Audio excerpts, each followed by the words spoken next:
pero aplicado a paisaje y concretándonos especialmente en los temas de cambios de uso y sus consecuencias. Voy a hablar de dos temas que a mí me parecían más importantes de cara a este cambio de uso. Por una parte es el tema de la intensificación del uso por el hombre, que da lugar a una fragmentación importante en el territorio.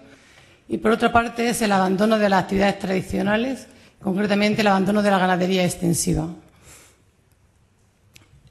Este es un mapa de la España peninsular que ocupa aproximadamente unos 500.000 kilómetros cuadrados. Si vemos este mapa, aquí estarían representados en tonos de negros los espacios naturales protegidos y los gris serían los pertenecientes a la red Natura 2000. El blanco serían zonas que son zonas agrícolas o zonas que no están bien conservadas. Aproximadamente el 50% de la España peninsular está constituido por zonas agrícolas y aproximadamente un 20% son de matorral y otro 20% de bosque. Lo que quiero que vean ustedes en esta diapositiva es que existe una gran fragmentación del territorio, es decir, que solamente un 25% de nuestra superficie peninsular serían espacios más o menos bien conservados. Si nos metemos dentro de uno de estos espacios, de los que eran negros, que son espacios naturales protegidos, este, por ejemplo, es una figura de la parte sur de Cabo de Gata, de la parte volcánica. En blanco estaría igualmente representado la zona agrícola o la zona cultivos abandonados. Tendríamos que zonas más o menos protegidas, más bien conservadas, sería el matorral en negro.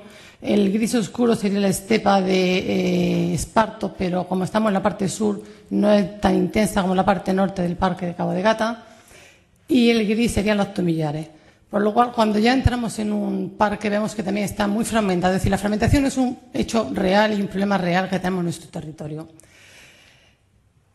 La probabilidad de que una metapoblación, una metacomunidad, es decir, el conjunto de poblaciones o comunidades que viven en un territorio, la probabilidad de que estas metacomunidades o metapoblaciones sobrevivan va a depender de la capacidad de colonización, nuevos hábitats o hábitats que han sido vacíos y de la probabilidad de extinción, que es lo que tenemos en esta ecuación. C sería la probabilidad de colonización y E la probabilidad de extinción. Pero esta probabilidad de colonización va a estar directamente relacionada con la distancia. A mayor distancia, menor la probabilidad de colonizar un espacio vacío. Mientras que la probabilidad de extinción generalmente se asume que está relacionado con el tamaño del área. La área es más grande, es más probable que permanezca. El efecto de la fermentación en la conservación se puede ver de diferentes puntos de vista y podemos ver diferentes aspectos. Por una parte, la fragmentación va a afectar al efecto rescate, es decir, a la posibilidad de colonizar o de dispersarse en diferentes hábitats para buscar recursos. En segundo lugar, la fragmentación va a afectar también a lo que es la autocorrelación espacial de la variable ambiental. Es decir, si tenemos una catástrofe, una epidemia, cualquier aspecto negativo, va a ser más probable que le afecte a las poblaciones que están próximas que a las que están distantes. Y finalmente, tradicionalmente, durante muchos años se ha estado hablando y todavía se sigue hablando de la importancia de la heterogeneidad del hábitat para aumentar la diversidad. Es decir, si tenemos un parque, un espacio natural con muchos hábitats muy diferentes, esto será, en conjunto, la diversidad de ese parque será mucho mayor. Pero tenemos que tener en cuenta que cada uno de los diferentes fragmentos deben tener un tamaño mínimo para que se puedan persistir esas poblaciones o comunidades que viven en esas zonas. Por tanto, hemos de tener en cuenta, quería hacer dos preguntas que se hacen generalmente a los gestores, que es, ¿qué sería mejor tener muchos fragmentos y pequeños de cara a la conservación de unas comunidades o es mejor tener unos fragmentos, pocos fragmentos pero bien grandes, ¿no? O agrupados? No sabemos todavía contestar a estas preguntas y no son preguntas livianas, porque además esto va a depender de la capacidad de cada organismo, depende del que estemos pensando, de conectarse o de desplazarse entre los diferentes fragmentos. Esto es lo que se llama la conectividad y la conectividad es algo independiente de la especie que estemos estudiando. Aquí, por ejemplo, es un estudio que he realizado por estos investigadores en Holanda y están estudiando la conectividad de esta ave, que es una ave de bosque, y su capacidad para conectar las diferentes zonas dependerá de lo que es el umbral de su dispersión, es decir, su capacidad de movimiento. Entonces, si tienen estas especies umbrales de dispersión bajos, la conectividad del hábitat sería muy baja. Conforme aumentan los umbrales de dispersión, la conectividad del hábitat sería mayor, ¿no? existe un nivel a partir del cual una especie no sería posible de colonizar nuevos hábitats. En este estudio, por ejemplo, establecen alrededor de 3 kilómetros la posibilidad de colonizar una mancha que estuviera a determinada distancia. Pero el asunto no queda aquí, no es solamente esto, sino que también no solamente importa la distancia, dependiendo de quién es el individuo que está moviéndose, sino que también importa la configuración de esta distribución de manchas. Es decir, no es lo mismo que la distribución de nuestras manchas de hábitat favorable y hábitat no favorable sea homogénea. Este sería una distribución homogénea, una distribución al azar entre hábitat favorable y no favorable. Me da igual que sea favorable el verde o el amarillo. Y a la continuación tenemos a la derecha teníamos una distribución de mancha agrupada, con una distribución fractal con un exponente de Hash de 0,8, sería el que hemos diseñado aquí. Entonces aquí tenemos una distribución de mancha agrupada y en este caso lo contrario. Bueno, pues dependiendo de cómo esté la distribución de mancha también va a afectar a la conectividad y no siempre de la misma forma. Es decir, si tenemos poco, aquí tendremos en ordenadas, abscisas, ¿no? La proporción de hábitat favorable. Cuando la proporción de hábitat favorable es pequeño, es más ventajoso tener esta mancha agrupada, es decir, la línea negra, como ustedes. Es decir, la conectividad sería mayor en este sentido. Sin embargo, si a mayor proporción de hábitat favorable, es mejor tener una distribución de mancha más o menos distribuida al azar. Entonces, como ven ustedes, el asunto es bastante complicado. En un estudio que hicimos en el Valle Medio del Ebro, en la zona de Monegro, comparando fotos aéreas de los mapas de fotografía aérea de los años 50 hasta los años 2000, pudimos calcular la probabilidad de extinción y de colonización de las manchas era de Juniperus y bosque mixto de Junípero y pino. Serían las manchas negras. Y las manchas gris serían las zonas que son colonizables por estos bosques, que serían los matorrales de romero. Realizamos un modelo de predicción basándonos en los datos de estos dos periodos y realizamos una simulación removiendo, quitando el 50% de las manchas y la hicimos de diferentes formas. Aquí representamos la probabilidad de permanencia en ordenada, la probabilidad de permanencia de las diferentes manchas después de quitarle la mitad al azar en la primera columna y las otras 3 columnas se refieren a quitar las manchas de una forma agrupada. Hemos simulado 3 tipos de organizaciones contagiosas con una frecuencia browniana y autorregresiva. Las 3 más o menos tienen similar resultado. Lo más llamativo es este cambio drástico entre quitar el 50% de las manchas al azar contra quitarlo agrupado. Como vemos, existe la probabilidad de persistencia de las manchas que nos quedan disminuye a la mitad. Y aquí tenemos un umbral, como decía Jordi, que afecta a la persistencia de las poblaciones. En esta parte de abajo de la figura lo que hemos hecho ha sido quitar de 10% en 10%. Es decir, vamos quitando, aquí sería la cantidad de territorio que se degrada, digamos, lo que quitamos, que sería del 10 hasta el 100%. Y en ordenada tenemos igualmente la probabilidad de persistencia de las poblaciones, ¿no? En la primera parte, hasta los primeros 30% de remover, nos encontramos que es mejor que las quitemos de una forma autorregresiva, de una forma agrupada. Mientras que a partir del 40%, la persistencia de las poblaciones sería mucho menor si lo quitamos de forma autorregresiva que si la quitamos de una forma aleatoria. Bueno, esto sería un ejemplo de cómo podríamos trabajar con modelización de cara a intentar predecir o intentar gestionar qué espacios debemos proteger, cómo deben estar distribuidos y cómo les va a afectar. Habría que tener en cuenta qué poblaciones o qué especies estamos considerando.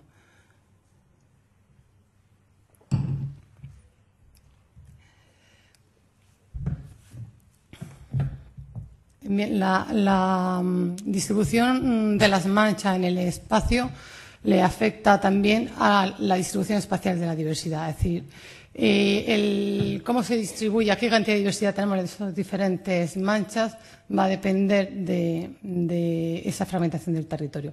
La diversidad que normalmente hablamos es generalmente la diversidad alfa, pero si descomponemos la diversidad en los diferentes componentes aditivos, tendríamos lo que es la diversidad gamma, que sería la diversidad, imaginaros que es toda una zona aérea, ¿no? Sería el total sería la diversidad gamma y lo podemos descomponer en la diversidad alfa, que sería la diversidad dentro de las manchas, y la diversidad beta, que es la diversidad entre las manchas. En definitiva, la diversidad beta nos viene a decir cómo diferentes son las diferentes manchas. En esta gráfica lo que representamos es cómo serían los diferentes componentes de diversidad si distribuimos los individuos al azar, y aquí a la izquierda tendríamos los diferentes componentes de diversidad observada en esta zona. Entonces vemos cómo la diversidad beta, por ejemplo, la beta sub 2, es mucho mayor en la situación real, es decir, cuando hemos realizado este muestreo en diferentes fragmentos. Esto está realizado en Cabo de Gata en diferentes fragmentos de matorral.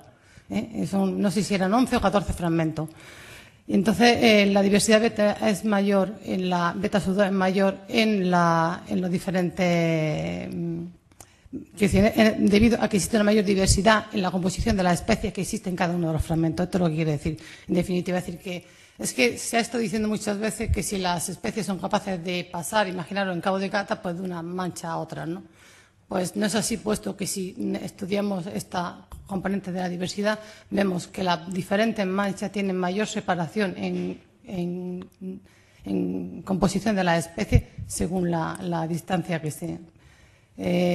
por ejemplo, cuando hemos comparado el tamaño de la mancha también en relación con la diversidad o con la beta 1 diversidad, que sería la diferencia entre los diferentes transectos, vemos que las manchas más grandes son más homogéneas. ¿Qué ocurre? Que existe una mayor dispersión dentro de esas manchas, por tanto, es más homogéneo que las manchas más pequeñas, que son más diferentes, porque no existe posibilidad para la especie, no es tan fácil pasar de una mancha a otra porque existe una barrera entre medias, ¿no? Por lo cual las especies no pueden desplazarse tan fácilmente. El número de especies no es que cambia, lo que cambia con el tamaño es sobre todo la homogeneidad y toda la zona. Bueno, una forma una de las cosas que está muy relacionada con la fragmentación es el pastoreo. El pastoreo, es decir, en España la vegetación ha evolucionado con el ganado. Es decir, el hombre lleva pastando nuestro territorio desde hace 10.000 años, ¿no? En este movimiento del ganado transhumante y de los herbívoros de una zona a otra, ha permitido mover las especies que van adheridas a los animales y con el alimento y todo esto.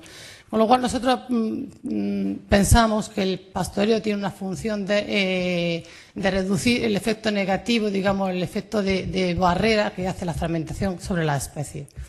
Para esto realizamos este estudio, está hecho también en Monegros, en el parte central del Valle del Ebro, esto sería el Valle del Ebro, y en una zona de yesos, y hemos comparado zonas fragmentadas con zonas no fragmentadas, donde se pastan y donde no se pastan, ¿de acuerdo?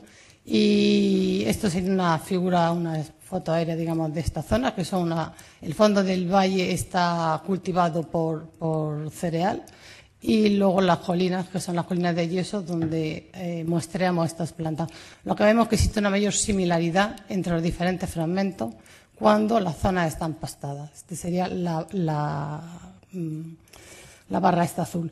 Sin embargo, en la barra esta roja lo que vemos es que, estando fragmentado, si están pastadas a si no están pastadas, existe una gran diferencia, con lo cual la similaridad es mucho menor. Es decir, que, de luego, el pastoreo en la zona aunque, como decía anterior Ramón, si contamos el número de animales que hay en diferentes zonas en la península ibérica, es probablemente que veamos un aumento, y yo lo he hecho en algunas zonas, y un aumento global.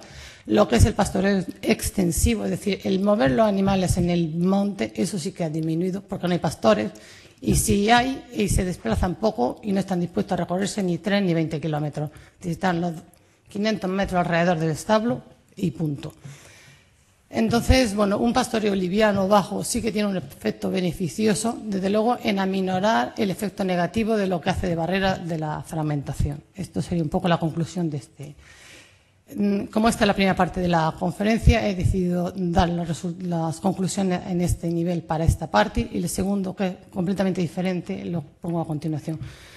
Le leeré las conclusiones de esta parte, que sería que el amplio nivel de la fragmentación de los hábitats naturales requiere una planificación no solo de la cantidad de superficies a conservar, sino también de la distribución espacial de dichos hábitats. La tendencia no ha de ser siempre a agregar ni a disgregar, sino que dependerá del hábitat y de las poblaciones a conservar. Los fragmentos aumentan la variación espacial en la distribución de especies entre fragmentos, mientras que dentro de las manchas los procesos de difusión reducen la variabilidad espacial. Es decir, tenemos manchas grandes, son más homogéneas, pero la diferencia entre las diferentes manchas va a ser mayor. El pastoreo tradicional moderado ha sido parte importante de la dinámica del ecosistema. Su reducción, tanto como su intensificación, tiene efecto importante en la dinámica de los mismos. En cantidades moderadas reduce el aislamiento, limitando el efecto pernicioso de la fragmentación. Estas serían mis conclusiones con respecto a esta primera parte de la charla. En la siguiente mitad de la charla, espero que me quede la mitad de tiempo, sería para hablar de la matorralización de los pastos supraforestales. ¿Qué es la matorralización? Pues la invasión por parte de especies leñosas de zonas de gramíneas, de pastos Esto existen dos motivos, al menos dos motivos importantes. Se habla de un tercero más, pero no quería hablar de él. Estos dos motivos, uno son el cambio de uso del suelo, concretamente la reducción del pastoreo, y el otro es el cambio climático. Yo no voy a hablar del cambio climático porque es bastante más complejo y tenemos que hacer otro tipo de muestreos que de momento no nos hemos metido en ello. De momento intentamos entender cómo el pastoreo le va a afectar a este proceso de matorralización. Aquí tienen ustedes una fotografía que ilustra mucho. La parte amarilla sería el erizón, el Quinosparatus horrido, que son el matorral que está invadiendo los pastos del Pirineo central. Está justo por encima de la línea de bosques y primero llega el erizón y después ya llegarán las demás especies. Y bueno, hay que tener en cuenta además que en el Pirineo central la línea de bosque se bajó artificialmente por la acción del hombre en la Alta Edad Media, aproximadamente hace unos 500 años. Y entonces, en lugar de estar como unos 2.000 metros, que es donde se espera, está como unos 1.700, con lo cual, por vocación natural, esa zona tendría que ser un bosque. Si la mantenemos como pasto es porque a base de la acción del hombre de pasto y quema, ¿no? Los estudios los hemos realizado principalmente en el Parque Nacional de Ordesa y Monte Perdido, que está situado en el Pirineo central. La zona verde sería lo que es los límites del Parque Nacional de Ordesa. La zona gris sería el preparque. Nosotros nos hemos centrado en nuestro estudio tanto dentro del parque como un poco dentro del preparque. Aquí alguna gráfica del cambio de la ganadería en los municipios colindantes, y lo que ha habido en la zona en general ha sido una reducción del ganado ovino y un incremento del ganado bovino. Comparaciones de fotografía aérea entre los años 50 y los años 2000 del parque y la zona, un poco de la zona periférica. Tenemos aquí en esta diapositiva. El verde oscuro sería el aumento del bosque. Aquí se ve un poquito más, ¿no? El verde claro serían los pastos. El marrón sería el matorral de boj y otras especies, pero es el dominante.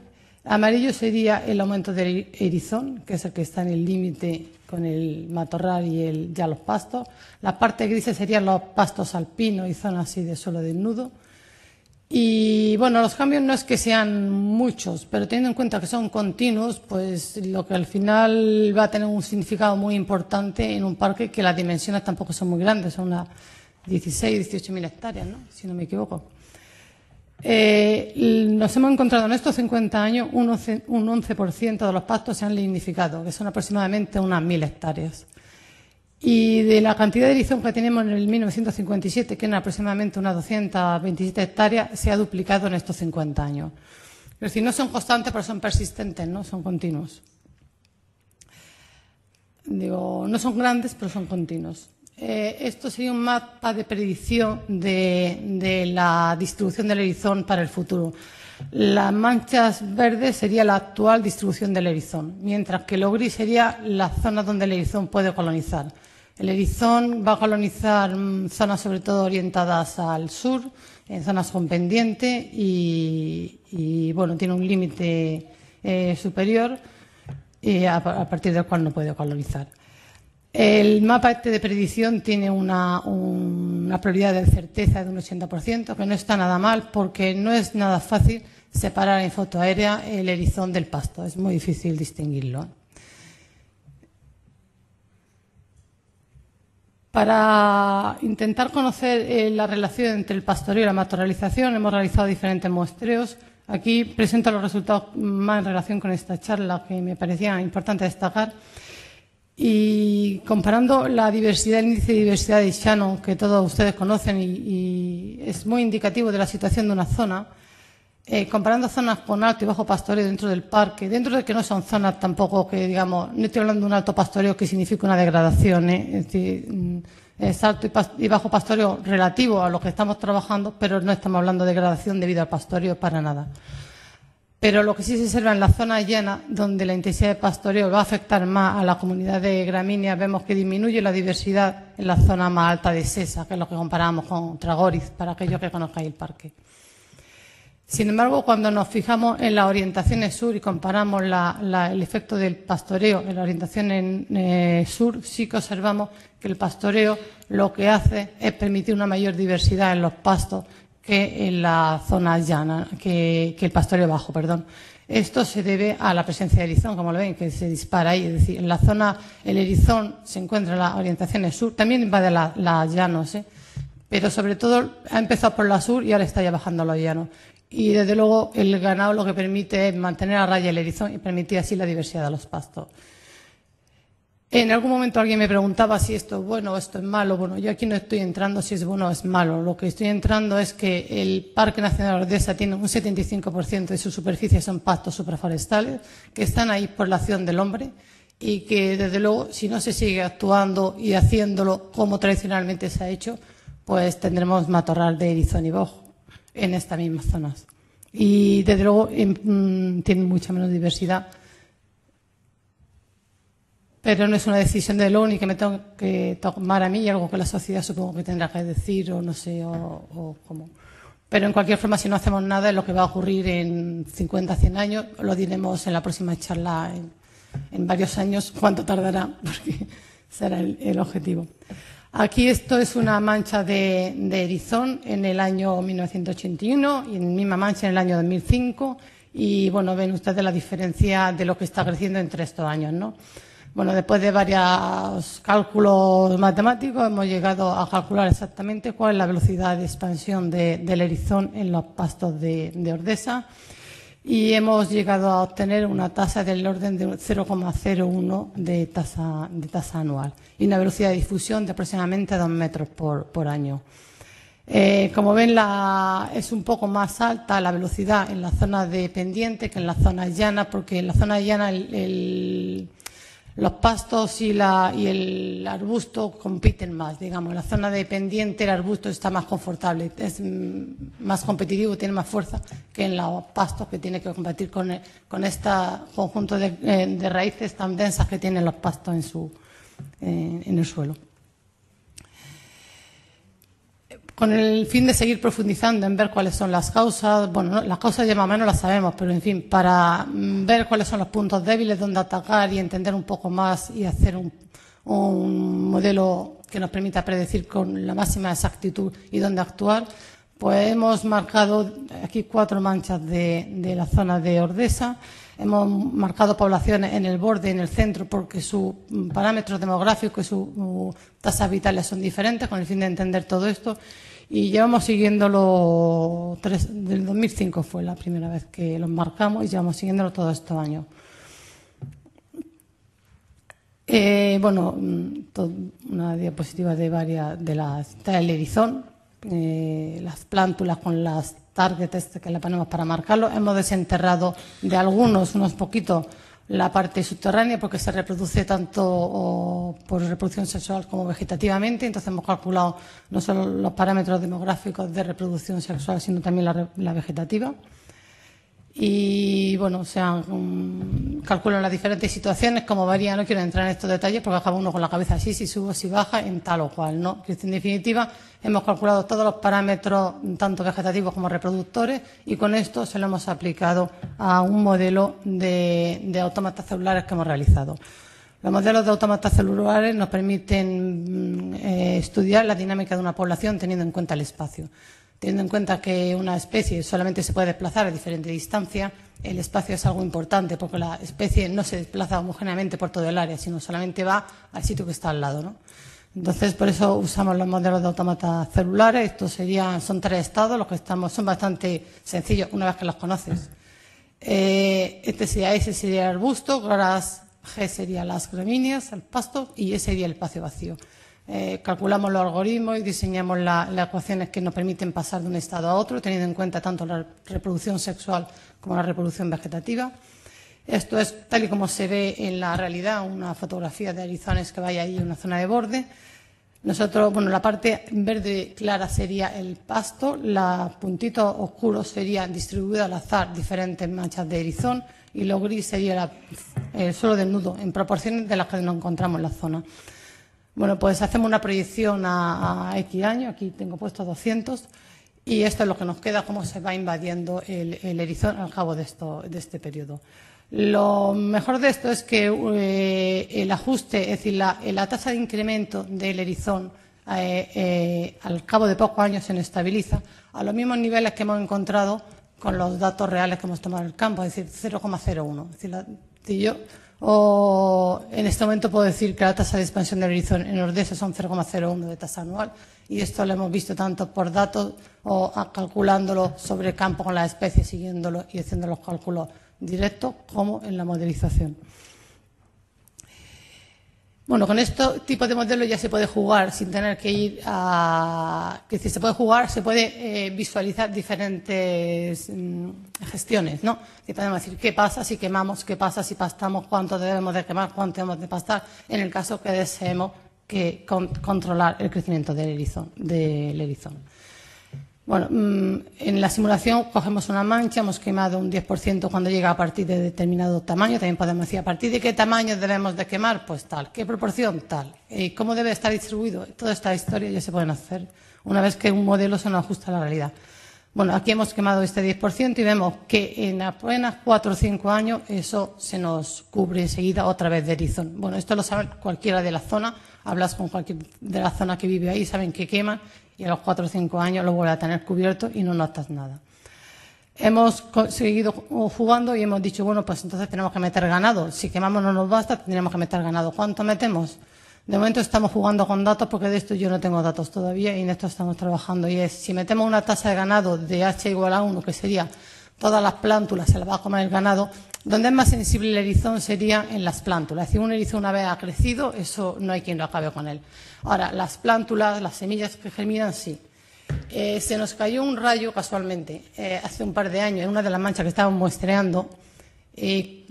Cubrió 50 por 50 metros, solamente eso. Pero eso nos sirvió para ver que si el número de semillas que hay por metro cuadrado fuera de la mancha quemada podían ser una o menos de una, en esas manchas llegamos a la zona porque estuvimos contándolas, que nos fuimos con nuestro cuadradito y contamos tantas veces como pudimos las manchas que había, las plántulas que había. Llegamos a contar hasta 100 en algunos de ellos, pero la media venía a ser alrededor de 15. Quiero decir que es bastante... tiene una capacidad de reclutamiento muy alta una vez quemado porque es pirófito. Entonces, si el ganado que metemos se acabara con todas esas plántulas, sería H igual a 1, entonces podríamos mantenerlo a raya, ¿no? Es decir, que sería esta de aquí. Pero si solamente pudiera matar el 80% de esas, pues ya no se nos recuperaría y si fuera el 50% sería mucho más. Ya os digo que estos son datos de momento inventados en cuanto a las tasas de pastoreo y de quema porque no se ha hecho. Lo más que tenemos es que casualmente, y esto no lo hemos probado nosotros, el Ministerio de Medio Ambiente y Medio Rural y Marino, como se llama ahora el EPRI, bueno, que son los encargados de, me parece que se llama así, EPRIF, que son los encargados de controlar los incendios, bueno, pues tienen una delegación en Huesca y están haciendo quemas controladas en diferentes zonas. Y decidieron hacer una quema no dentro del parque, en la periferia, en Torla, fuera del parque. Y quemaron unas 7 hectáreas, 6 a 7 hectáreas. Es el día de la quema, lo que hacen es cortan la vegetación alrededor y luego queman dentro. Y esto se hizo el 20 de octubre y, bueno, vamos a seguir, por supuesto, y se va a meter ganado, es decir, luego se hace con la condición de que se meta ganado. Y se va a meter ganado y vamos a poder entonces calcular a forma real el efecto, ¿de acuerdo? Y este es el final de esta segunda parte, leo las conclusiones y con eso acabo y creo que no me he pasado de tiempo porque no te has sentado aquí. El pastoreo tradicional moderado ha sido parte importante de la dinámica de los pastos supraforestales del Pirineo. Su reducción, tanto como su intensificación, tiene efectos importantes en la conservación de la biodiversidad. La matorralización de los pastos supraforestales avanza en una tasa de alrededor de 0,01 del erizón sobre pasto y aproximadamente de 0,1 de matorral y bosque sobre pasto, tasas dependientes del pastoreo, de la pendiente y de la orientación. La aplicación de herramientas como pastoreo y fuego requiere un conocimiento profundo de su mecanismo, experimentación controlada y modelización para detectar las tendencias a largo plazo que no pueden ser observadas en un periodo de tiempo reducido. La complejidad de los ecosistemas naturales requiere de estudios a largo plazo en espacios controlados por la Administración que permitan aplicar gestiones que se apoyen en estudios de base sólidos y no coyunturales.